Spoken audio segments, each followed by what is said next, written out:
네, 오늘은 천국은 마치라는 제목으로 여러분들과 함께 은혜를 나누려고 해요. 사실 우리가 지난주에는 가라지의 비유에 대해서 함께 나눴었고, 사실 이 마태복음 13장은요 7개나 되는 비유들을 모아놓은 그 장이에요. 그 중에서도 한 가지의 주제, 천국에 관련돼서 7가지 비유를 모아놨는데, 거기에 이 비유의 주인공은 알곡과 가라지와 같은 그런 것들일 거예요.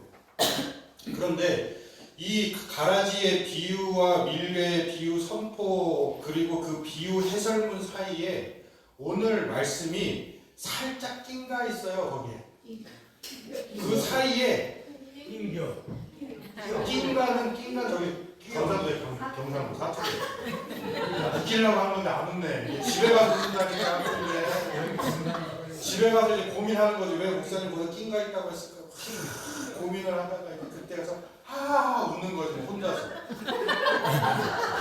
그래서 지금 웃으세요. 살짝 두 개 사이에 낀가 있었어요. 근데 사실은 이 구절이 짧다 보니까 하나하나만 놓으면 누룩 비유는 2절밖에 안 되고, 그 다음에 떡다섯개란다. 누룩 비유는 1절밖에 안 되고, 그 다음에 우리가 오늘 보는 것 같이 겨자씨의 비유는 딱 2절밖에 안 되다 보니까 그냥 넘어가기가 쉬운 비유 중에 하나예요. 앞에 있는 거는 길게 나올지 해석까지 예수님께서 다 해주시다 보니까 중간에 이렇게 딱 끼어있는 누룩의 비유하고 그 다음에 겨자씨의 비유는 사실 그냥 그러려니 하고 넘어가는 그냥 천국에 관련된 이야기처럼 그렇게 생각할 수도 있었죠. 자, 그런데 아까 말씀드렸다시피 이 비유들의 공통점은 하늘나라에 관련된 비유란 말이에요. 하늘나라는 마치 무엇과도 같다, 이렇게 예수님께서 시작을 하신단 말이에요. 하늘나라에서 설명을 해야 되는데 하늘나라를 사진을 찍어서 보여주는 게 제일 좋겠지만 하나님께서 그렇게까지는 허락을 안 하신단 말이에요. 그러니까 설명은 해줘야 되고 어떻게 설명을 해줄 수 있을까라고 해서 나오는 것들이 비유란 말이에요. 오늘 우리가 읽은 겨자씨와 누룩의 공통점이 뭐냐면 작은데 커진다라는 거예요. 겨자씨는 조그만한데 커지고 누룩도 작은데 크게 부풀어 오르게 하는 그런 의미를 가지고 있습니다. 그런데 이 누룩도요 때로는 부정적인 의미로 쓰여질 때도 있어요. 오늘 말씀을 넘어가서 마태복음 16장에 누룩이 등장하는데, 이번에 발견되는 누룩은 바리새파 사두개인들의 누룩이라고 예수님이 말씀을 하세요. 여기서 누룩은 매우 조심해야 될 대상이에요. 그러니까 우리가 성경을 읽을 때에 누룩이라는 똑같은 단어가 나오는데 한쪽은 긍정적인 하나님 나라에 대해서 쓰여졌고 다른 쪽에서는 부정적인 의미로 쓰여졌단 말이에요. 그러니까 한쪽은 크게 부풀어 올라와야 되고 한쪽은 부풀어 오르면 안 돼요.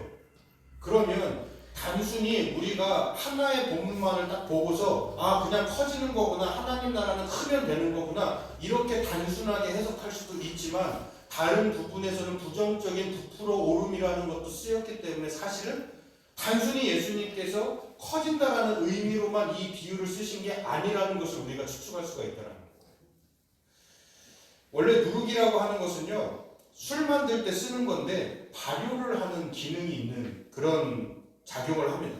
그래서 누룩이 물과 함께 밀가루에 들어가면 발효가 돼서 밀가루 반죽도 부풀게 하는 거예요. 이거를 찾아보니까 고대 이집트에서 우연히 발견한 기술이라고 하더라고요. 요즘은 누룩은 사용하지 않고요 이스트라고 하는 것을 사용한대요. 그래서 밀가루 한 500g에 이스트 7g 정도면 훌륭한 빵을 만들 수 있다고 합니다. 그러니 아주 적은 것이라도 전체를 부풀게 할 만한 위력을 가진 것이 누룩이고, 누룩 같은 하늘나라이고 겨자씨 같은 하늘나라라는 것이 이 비유의 핵심이기는 해요. 그만큼 커진다라는 의미니까. 그런데 이 7개의 비유 사이에 누룩의 비유와 겨자씨의 비유를 하늘나라로 비유를 한 것은 하늘나라는 작은 것이 커져서 이루어진다는 의미도 있지만 다른 의미로 보면 잘 보지 않으면 하늘나라는 눈에 잘 띄지 않는다라는 의미도 있어요. 존재하는데 그 존재한다라는 것을 모르고 지나치는 경우도 생긴다라는 것입니다. 어찌 보면 당연한 얘기이기도 해요. 왜냐하면 우리가 넓은 문이 아니라 좁은 문으로 들어가야 되듯이 많은 사람이 전부 다 몰려가는 세상의 가치에 하늘나라가 있을 것이라고 생각하는 사람은 아무도 없을 거예요. 심지어 우리 기독교가 아니라 다른 종교에서도요, 사람들이 많이 가는 길이 그 길이 진리의 길이다 얘기하는 종교는 하나도 없어요.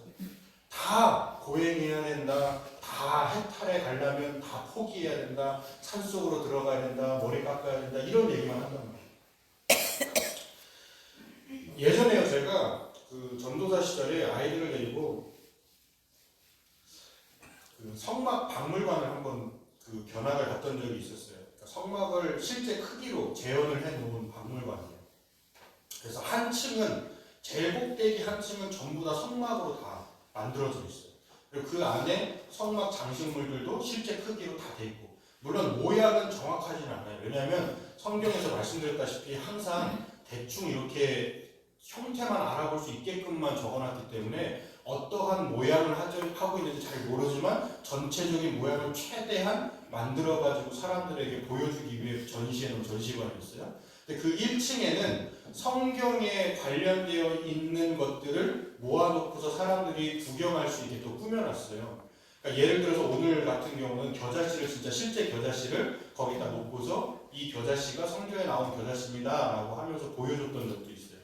그러니까 실제로 제가 거기서 정말 봤는데, 야, 근데 정말 작기는 작더라고요. 그 겨자씨라는 것이 정말 작기는 작아요. 그런데 만일 비슷하게 생긴 씨앗들을 다 모아놓고서 이 중에서 겨자씨 찾아봐 하면 전 못 찾을 것 같아요.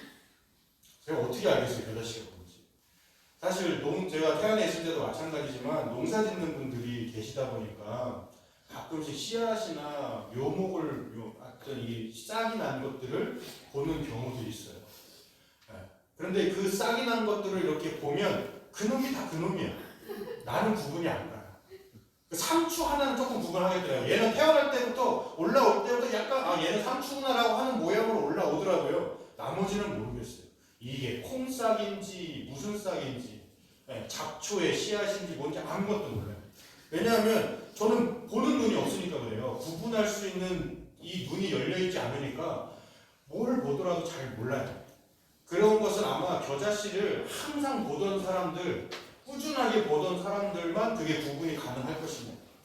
아무리 많은 채소의 씨앗을 보아도 어쩌다 접하는 사람인 저 같은 사람은 아무리 가르쳐 주어도 모른단 말이에요. 구별할 줄 아는 눈이 열려있지 않기 때문에. 오늘 본문에서요, 겨자씨를 구별하는 눈이 있는 사람은 그 씨앗을 딱 봤을 때 뭐부터 볼까요? 이 씨앗이 살아있는 씨앗인지 죽어있는 씨앗인지부터 먼저 확인할 거예요. 왜냐하면 이 씨앗에 문제가 있으면 아무리 심어봐야 나오지 않기 때문에 바른 씨앗만을 골라서 그래서 심어야 자라기 때문에 그 씨앗을 골라내는 작업을 먼저 한단 말이에요. 예전 다큐멘터리를 보니까 어떤 씨앗은 물에 뜨면 죽은 거고 물에 가라앉으면 또 살아있는 씨앗인데, 작은 씨앗인데 이 씨앗 중에서 막 골라내는데 이걸 어떻게 골라내요? 라고 물어봤더니 물에다가 집어넣으면 죽어있는 씨는 다 물에 뜨니까 그것만 싹 건져내고 가라앉은 것만 다시 싹 걷어가지고 밭에다 뿌리면 된다고 하더라고요. 그러니까 눈이 열려있는 사람들은 구분 방법을 안단 말이에요. 겨자씨가 살아있는지 죽었는지를 먼저 구분하고 그 다음에 밭에다 뿌릴 거예요. 그 다음에 나오는 우리가 누룩도 마찬가지겠죠. 누룩도 문제가 있는 누룩은 아무리 빵 속에 넣어봐야 그냥 빵만 상하게 만들겠죠. 누룩에 작용을 하지 못할 거예요. 그러니까 이 누룩이 제대로 변질이 되어 있는지 아닌지를 먼저 확인을 한 다음에 그 다음에 그 누룩을 사용할 것이라는 겁니다. 여러분, 겨자씨나 그 다음에 씨앗 또 이 누룩과 같은 것은 다 하나님 나라를 비유한다고 말씀드렸죠. 또 어떤 때는 하나님의 교회라고도 비유를 하기도 해요. 그래서 옛날에는 하나님의 교회가 많이 생기는 것이 하늘나라가 번창하는 것이라고 우리가 생각했던 적도 있었어요. 그런데 잘 생각해 보세요. 하나님의 나라가 커졌어요. 교회가 많아졌어요. 그런데 그 나라가 인간들의 탐욕과 욕심으로 가득 차 있는 나라라면 어떻게 할까요? 누룩이라고 생겼고 겨자씨라고 우리가 받아왔는데 이 겨자씨나 누룩이 하나님 나라는 1도 담지 않고 그저 인간의 욕심들만 가득 담겨있는 씨앗이라면, 누룩이라면 그 겨자씨가 자라서 새들이 깃들 만큼 자란다 한들 무슨 소용이 있고, 빵을 엄청나게 부풀게 한다 한들 무슨 소용이 있냐. 그래서 말씀드렸다시피 이 작은 것들이 만약 바리새파의 씨앗이라면, 바리새파의 누룩이라면 차라리 없는 게 낫단 말이에요. 그래서 이 비유가 밀과 가라지 비유 사이에 있는 것은 아닌지 그런 생각을 하게 되는 거예요. 씨앗도 누룩도 제대로 된 씨앗이어야 되고 제대로 된 누룩이어야 된다는 거죠. 그래서 우리는 내가 꿈꾸는 하나님의 나라가 어떤 나라인지 그 성격을 분명히 알아야 된다. 여기에는 우리들 또한 겨자씨고요, 누룩이란 말이에요. 그러면 우리 안에 하나님의 나라인 바른 하나님의 나라를 담고 있고 그 소망을 담고 있어야 우리가 누룩으로서 겨자씨로서 바르게 자라나는 것이지, 내 안에 하나님의 나라는 담겨있지도 않은데 그 안에서 다른 데서 백날 키워봐야 오히려 세상과 겉하면서 세상과 친교 맺으면서 그런 신앙생활 하다가 끝난단 말이에요. 내 욕심으로 만든 하나님의 나라는 아닌지 하나님께서 가르치신 나라인지 분별하면서 우리가 겨자씨 누룩을 살펴봐야 된다는 거죠. 그리고 또 한 가지 살펴볼 게 뭐냐면, 오늘 본문에서 예수님께서 비유를 말씀하실 때 특이한 언어를 좀 사용하세요. 사실 천국은 그냥 결론은 그거잖아요. 천국은 겨자씨 같고 천국은 누룩 같다 이거잖아요. 그런데 그 앞에 뭔가를 꼭 붙여요. 뭘 붙이냐면, 천국은 겨자씨 같다라고 해도 되는데 천국은 마치 사람이 자기 밭에 갖다 심은 겨자씨 하나 같다라고 얘기했어요. 마찬가지로 그 누룩도 똑같이 표현하죠. 여자가 가루 서말 속에 갖다 넣어 전부 부풀게 한 누룩과 같다, 이렇게 이야기를 합니다. 자, 그러면 예수님께서 이렇게 표현하는 것은 예수님이 말하는 걸 좋아하셔가지고 말을 길게 하고 싶어서 표현하는 건 아닐 거란 말이에요. 그 안에 다 의미가 담겨 있을 거라는 것이죠. 여러분, 겨자씨는요 사실 그냥 자라진 않아요. 제가 아까 박물관에 겨자씨 왔다고 했잖아요. 박물관에 있는 그 겨자씨는 백날 있어봐야 그냥 겨자씨 그대로 있어요. 자라지 않아요. 그리고 그렇게 자라지 못하도록 모든 사람의 손길을 다 거기에 집중을 해놨죠. 썩지 않고 자라지 않게. 이 겨자씨가 자라려면 어떻게 해야 되냐면 누군가는 가서 밭에 심어야 돼요. 또 누룩도 마찬가지로 누군가는 가루에 넣어야 그 활동을 시작한다는 거예요. 겨자씨도 누룩도 혼자 움직일 수가 없으니까 누군가 그것을 용도에 맞게 잘 자랄 수 있는 곳에 가져다 놓고 잘 자랄 수 있게 또 가꾸어줘야, 그래야 활동할 수 있게 가꾸어야 이것들이 싹이 나고 부풀어 오른다라는 것이죠. 그런데 이것만 그러는 것이 아니라 오늘 13장에 나오는 7 비유 대부분이 다 이렇게 예수님께서 대부분 설명을 하세요. 13장 1절부터 등장하는 씨앗도, 이게 돌밭에 떨어지고 가시밭에 떨어지는 이 씨앗도 처음 시작할 때는 어떻게 되냐, 누군가는 가서 그 씨앗을 뿌린단 말이에요. 가라지 비유도요, 누군가는 씨를 뿌리고 또 씨를 거두려고 그 싹이 난 것을 다 자라게 되면 거두려고 준비하고 있는 것들도 있죠. 44절에 나오는 보화의 비유도 누군가는 그 보화를 찾아야 되고 진주를 발견한 사람도 그것을 차지하기 위해서 움직여야 된단 말이에요. 그러니 하늘나라는요, 예수님께서 말씀하신 하늘나라는 커지기도 하고 부풀어지기도 하는데 커지거나 부풀어 오려면 누군가는 움직이고 행동해야 된다는 거예요. 그러므로 하늘나라는 하늘나라 혼자서 활동하는 것이 아니라 그 하늘나라를 소망하는 사람이 그 하늘나라가 있어야 하는 곳에 싹트게 해야 된다라는 거예요. 그러니까 여러분들이 각자 장소에서 싹트게 해야 된다고요. 그것이 우리에게 주시는 예수님의 말씀의 핵심이라고.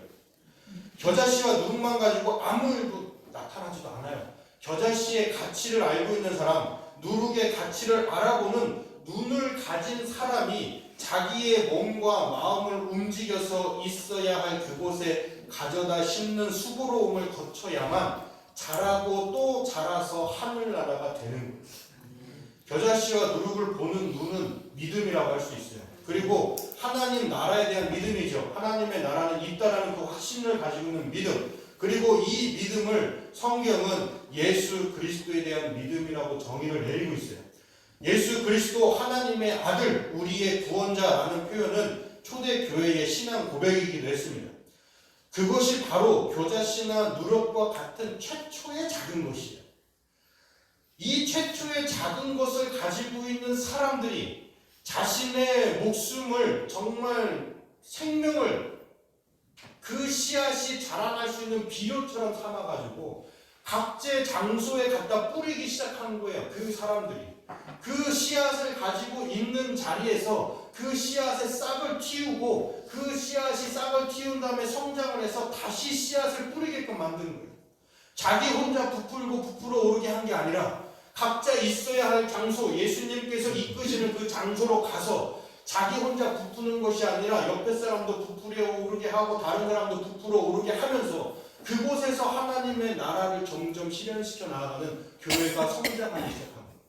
그러니까 누군가는 그 자리에 가야 되는 거예요. 이 믿음, 하늘나라에 대한 가치를 알고 있는 누군가, 바로 우리와 같이 믿음을 가지고 있는 사람들이 그곳에 가서 누룩과 같이 부풀어야 되고, 겨자씨가 자라서 새가 깃드는 관목이 되듯이 우리도 그렇게 자라나서 있어야 된다라고 하는 것이죠. 하나님 나라가 있다는 것만 안다고 해가지고 하나님 나라를 믿는 신앙 절대 성장하지 않아요. 하나님 나라의 성격이 무엇인지, 그 하나님 나라가 오게 하는데 우리는 어떤 일을 해야 되는지에 대해서 깊이 생각하는 신앙이 겨자나무나 크게 부풀어 오른 반죽으로 성장을 하게 그렇게 만드는 것입니다. 오늘 우리는 어린이 주일로 지키고 있죠. 교회에서 다음 세대가 중요하다고 말을 해요. 교회의 미래입니다, 다음 세대라고 이야기하지만 사실 교회의 대부분의 일정은 다 어른들에게 맞춰져 있어요. 그건 어쩔 수가 없죠. 아이들에게는요, 시간도 사실 오래 걸려요. 이 아이들이 믿음을 가지기까지 오래 걸리기도 하고, 사실 물질적으로도 많은 필요가 있는 부서들이 어린이 부서들, 청소년, 청년 이런 부서들이에요. 또한 아이들이 믿음으로 성장할 것이라는 소망은 다 가지고 있지만 사실 많은 아이들이 학년이 올라가면 올라갈수록 교회를 떠나는 숫자가 더 많아요. 그러다 보니까 꼭 허공에 돌 던지는 것 같은 느낌이라고 하죠. 그래서 많은 교회들이 다음 세대에 대한 중요성을 알고 있지만, 그래서 여러 가지로 애를 쓰고 있지만 큰 의미가 없는 것처럼 보여지기 때문에 사실 포기하는 교회들도 많이 있어요. 아이들이 오더라도 한 명이 있더라도 예전에는 막 열심히 노력했다면 지금은 그냥 손을 놔버리는 경우도 종종 있다라는 것이죠. 왜냐하면 너무 힘드니까요. 그래서 지금 있는 어른들이라도 우리가 잘 신앙생활을 잘 할 수 있게 돕자라고 좀 이런 초점을 좀 바꾸는 그러한 것들도 많이 있어요. 그럼에도 누군가는 작은 것이 자라날 것이라는 희망을 품고 뿌리기는 해야 될 거예요. 그렇죠?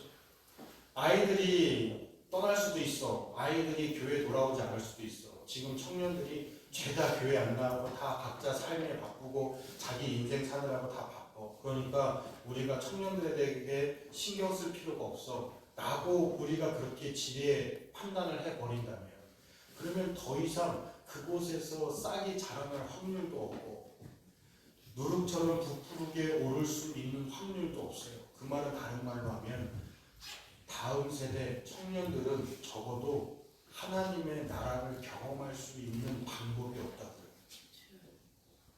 그러니까 힘들어도, 허공에 돌 던지는 것 같아도, 아무리 노력해도 아무 쓸모없는 것처럼 느껴져도 그 중에 단 한 영혼이라도 언제가 될지는 모르겠지만 하나님 나라의 백성이 될 거라는 희망을 가지고 우리는 가서 뿌릴 수 있어야 됩니다. 여러분, 어쩌면 겨자씨나 누룩은 부풀어 오르고 자라는데 1년이면 돼요. 겨자씨도 1년이면 자라고요. 누룩도 조금만 있으면 확 부풀어 오르죠. 그런데 우리 아이들이 믿음으로 성장할 수 있을 것이라고 하는 그 믿음과 크게 부풀어 오를 수 있을 것이라고 하는 이 믿음, 자라는데 부풀어 오르는데 한평생 걸릴 수도 있어요. 그래도 예수님 믿고 구원 받았다라는 신념을 심어주기 위해서 애써야 하고, 우리 어른들은 누군가가 되어서 자라나게 힘써야 된다는 거예요. 내가 그 아이들의 누군가가 되어줘야 된다. 어떻게 힘쓸 수 있을까? 무엇을 가지고 힘쓸 수 있을까? 하나님 나라의 성격이 무엇이냐면 예수님의 눈을 통해서 배우는 거예요. 하나님 나라에 대한 믿음을 가진 우리가 아이들의 눈에 무엇인가를 보여주면서 기르는 것이죠. 우리가 예수님의 말씀을 듣고 예수님의 말씀을 눈으로 보고 기도하면서 성령님을 통해서 깨닫게 한 그 믿음을 아이들에게 보여주는 거죠. 우리 삶 속에서 예수님께서 말씀하신 하나님의 나라를 구현하는 것, 그것이 그 아이들이 자랄 수 있도록 우리가 누룩이 되어주고 겨자씨가 되어주는 것이란 말이에요. 내가 그대로 잘 자라야 내가 겨자나무가 되어서 새들, 우리 아이들이 힘들 때에 내 겨자나무에 와서 내 잎사귀에 내 줄기에 앉아서 쉴 수 있다.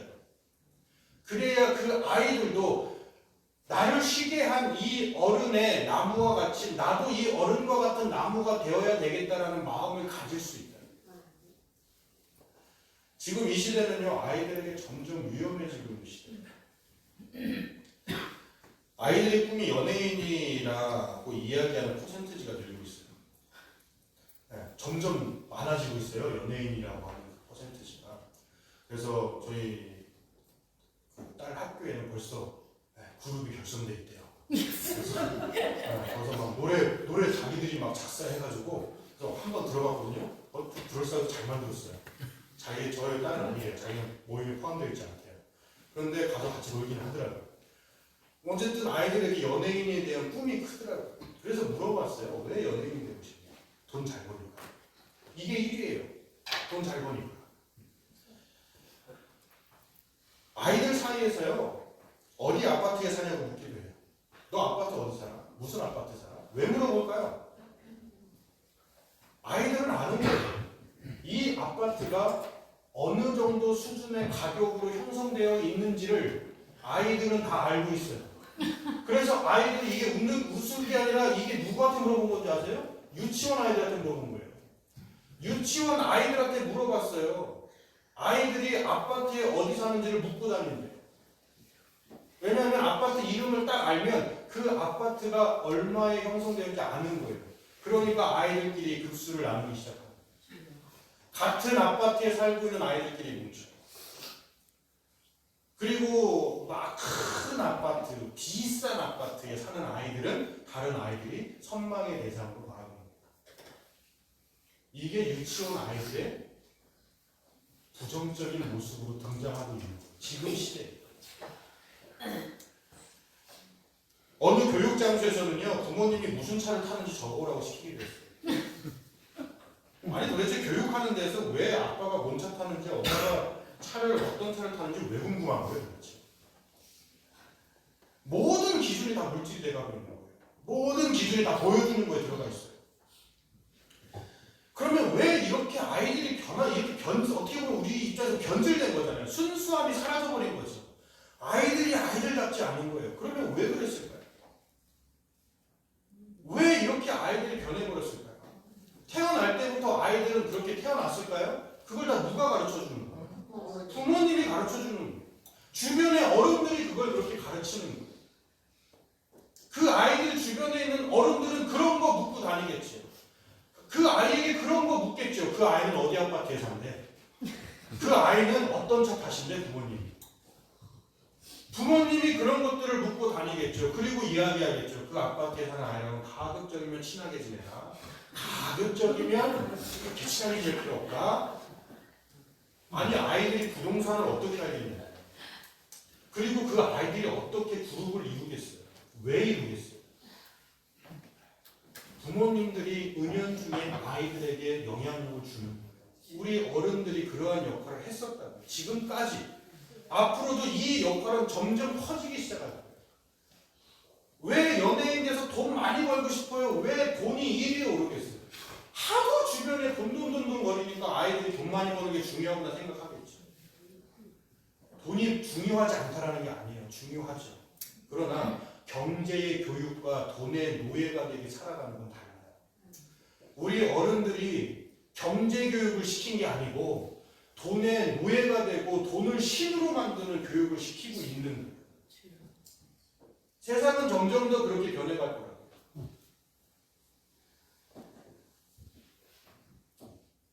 우리 교회도 지금 이런 세상적인 모습에서 정말 순수한 신앙의 신념을 지키고 있다라고 자신 있게 말할 수 있을까요? 어느 순간 그리스도교 세계라고 일컬어지는 나라에서는요, 교회가 텅텅 비어가고 있죠. 교회였던 곳이 술집으로 바뀌기도 하고, 교회의 건물이라고 해서 그럴싸한 건물이지만 관광객이 없으면 유지가 안 되는 그런 교회들이 수두룩해요. 성당이라고 다르지도 않아요. 한국 교회도요, 교회 성장의 시대는 이미 끝났어요. 교회 안팎에서 거친 도전을 받고 있는 시대예요. 이제 하나님께서 왜 이렇게 만드셨을까를 고민해봤어요. 교회가 이제는요, 인원 늘리는 데 지금 혈안되어 있는 게 아니라 순수성을 다시 회복하는 데에 집중을 해야 된다. 우리의 믿음의 순수성을 사라지면 안 되는 거예요. 하나님은 그 대단한 성전조차도 믿음을 상실하는 순간 무너뜨려 버리시는 거예요. 우리가 너무 하나님을 자꾸 사랑으로만 봐요. 그런데 하나님은 사랑하니까 자녀들이 잘못된 길로 가면 자신을 위해서 세운 그 무엇이라도 다 없애버리시는 거예요. 그 아이가 믿음이 성장할 수 있는 가능성만 있다. 그래서 지금 성경에 나오는 수많은 유물들 중에서 우리가 보고 싶어하는 유물 하나라도 제대로 된 게 있어요? 성막도 없죠. 우리들 같으면 성막 엄청 준비해가지고 잘 보존할 것 같죠? 없어요. 그 안에 있는 어떠한 것도 남아있는 거 없어요. 심지어 언약궤마저도 이미 역사상에 다 사라져버렸어요. 하나님은 믿음 대신 우상이 될 만한 것이 있다면 그것을 차라리 없애버리시는 거예요. 그런데 우리들은 어느 순간 하나님의 사랑이 우상이 되어가고 있어요. 내 스스로가 다시 잘 바로잡아야 되고, 내가 하나님의 은혜 안에서 살아가고 있는 감사함으로 하나님의 뜻에 맞게 살아가야 되는데, 그래서 내가 바른 겨자씨가 되고 바른 누룩이 되어야 되는데, 하나님 나라를 내 안에 품고 있어야 되는데, 어느덧 하나님의 나라는 없고 이상한 것, 세상의 욕심, 탐욕만 가득 채워놓고서 하는 말이 하나님은 사랑이시니, 하나님은 용서하시니, 하나님은 은혜의 하나님이시니, 나의 삶을 이해해 주실 거야 하면서 다른 데 가서 이상한 것만 싹 피우고 욕심만 부풀게 오게 하고, 우리가 다시 우리의 삶 속에서 무엇이 중요한지를 다시 점검해 봐야 되는 시대랍니다. 우리 아이들을 위해서라도 우리는 그렇게 해야 돼요. 하나님 나라에 대한 그릇된 기대를 바로잡아야 되고, 하나님 나라의 크기나 세력이 문제가 아닙니다. 하나님 나라를 담은 겨자씨와 누룩이냐가 중요하다는 거죠. 작고 미약하지만 온전히 하나님 나라를 바라보고 하나님 나라를 가르치고 심으면 하나님께서 크게 자라게 하시고 부풀어 오르게 하십니다. 하나님 나라의 정도를 걷는 것을 두려워하는 모습을 아이들에게 보인다면 그들은 절대 하나님 나라 안 믿어요. 하나님을 믿는다는 사람들이 하나님 앞에서 두려움만 느끼고 있는데, 어느 누가 하나님 나라에 대한 확신을 가질 것이며, 어느 누가 하나님 믿으면 내가 이 세상의 모든 어려움들을 이겨낼 수 있다라고 어느 누가 자신할 수 있겠어요?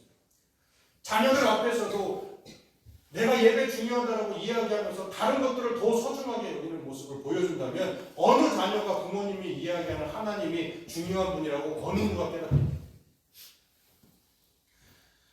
그러니 우리가 담대하게 용기 있게 하나님 나라의 길을 걸어가야 됩니다. 아이들에게도 하나님 나라의 겨자씨와 누룩을 품은 신앙인의 모습이 무엇인지를 보여줘야 돼요.